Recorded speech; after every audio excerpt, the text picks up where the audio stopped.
आप सबको नमस्कार, सत श्री अकाल। आज पूरा देश देख रहा है, हमारे देश का किसान कड़ी ठंड में रात को आसमान के नीचे खुली सड़क पे सो रहा है। ये सोच के सारी रात नींद नहीं आती। आज कोई भी देशभक्त ये देख के चैन की नींद नहीं सो सकता। ये लड़ाई सिर्फ हमारे किसान भाइयों की नहीं है, ये हम सब की लड़ाई है। जरा सोचिए, जो 2 वक्त की रोटी हम खाते हैं वो हमारे किसान भाइयों की मेहनत की उगाई हुई होती है। हम सबको इस लड़ाई में अपने किसान भाइयों का साथ देना है।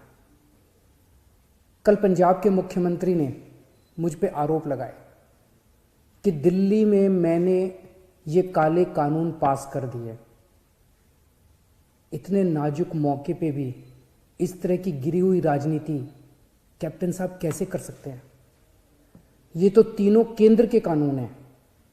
जिस दिन राष्ट्रपति के इन तीनों कानूनों पे दस्तखत हुए थे, उसी दिन ये तीनों कानून पूरे देश में लागू हो गए। अब ये किसी राज्य सरकार के ऊपर नहीं है कि वो इन्हें लागू करेगी या नहीं करेगी। अगर राज्य सरकारों पे होता तो देश भर से किसान केंद्र सरकार से बात करने के लिए दिल्ली क्यों आते? वो अपने अपने राज्य के मुख्यमंत्रियों से मांग करते। ये कानून केंद्र सरकार लाई है और कोई भी राज्य सरकार इन कानूनों को ना तो रोक सकती है और ना पास कर सकती है। अब सवाल ये है कि जब कैप्टन साहब को ये बात पता है तो फिर उन्होंने मुझ पर ये झूठे आरोप क्यों लगाए? इसका एक बहुत बड़ा कारण है। जब से हमने दिल्ली के 9 स्टेडियम को जेल बनाने से रोका है, तब से केंद्र की भाजपा सरकार मुझसे बहुत ज्यादा नाराज है। केंद्र सरकार का पूरा प्लान था कि जब किसान दिल्ली आएंगे तो उन्हें इन 9 स्टेडियम में डाल देंगे। हमने स्टेडियम को जेल बनाने की इजाजत नहीं दी, तो वो लोग अब मुझसे बहुत नाराज हैं।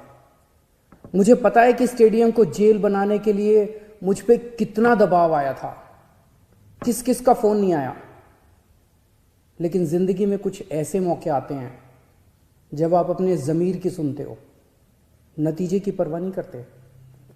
कैप्टन साहब, क्या इन्हीं लोगों का आप पे दबाव है जो आप मुझ पे झूठे आरोप लगा रहे हो, मुझे गालियां दे रहे हो, बीजेपी की बोली बोल रहे हो, बीजेपी के साथ ये दोस्ती निभा रहे हो, या कोई दबाव है क्योंकि आपके परिवार पे ईडी के केस चल रहे हैं आजकल और ईडी के नोटिस भी आ रहे हैं आजकल?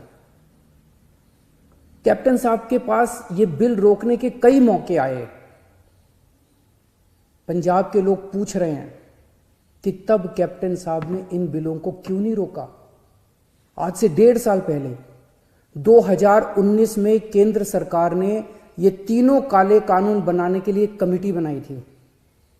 उस कमेटी में पता है कौन था? उस कमेटी में कैप्टन साहब थे। कैप्टन साहब, पंजाब के लोग आपसे पूछ रहे हैं कि आपने उस कमेटी में इन काले कानूनों को क्यों नहीं रोका?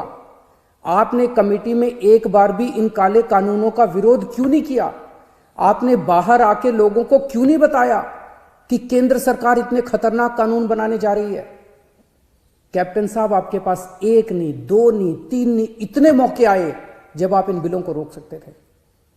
आज पंजाब का किसान आपसे पूछ रहा है कि आपने ये बिल क्यों नहीं रोके। आज दिल्ली की सरहद पे पंजाब का किसान है और देश की सरहद पे उसी किसान का बेटा पंजाब का जवान है। अभी कुछ दिन पहले पंजाब के एक किसान सरदार कुलवंत सिंह जी दिल्ली की सरहद पे बैठे हुए थे और खबर आई कि उनका 22 साल का जवान बेटा सुखबीर सिंह बॉर्डर पे देश के लिए शहीद हो गया। इस सब के बीच जब कुछ लोग आए दिन किसानों को आतंकवादी बुलाते हैं, देशद्रोही कहते हैं, तो मैं सोचता हूं कि बॉर्डर पर उन जवानों पर क्या बीतती होगी जिनके किसान माँ बाप को आतंकवादी कहा जा रहा है। आज हम सबको तय करना होगा कि हम देश के किसानों के साथ हैं या उन्हें आतंकवादी कहने वालों के साथ हैं। मेरी सभी देशवासियों से अपील है कि हर देशभक्त किसानों का साथ दे। मेरी सभी आम आदमी पार्टी के लोगों से अपील है, कोई राजनीति नहीं करनी, सभी पार्टियों के लोगों के साथ मिलके भारतीय बन के किसानों की सेवा करनी है।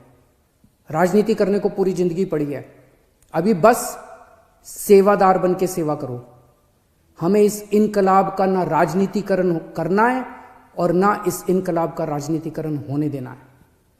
मेरी केंद्र सरकार से अपील है कि किसानों को सभी मांगे किसानों की तुरंत मानी जाएं और एमएसपी की गारंटी को कानून में डाला जाए। जय हिंद।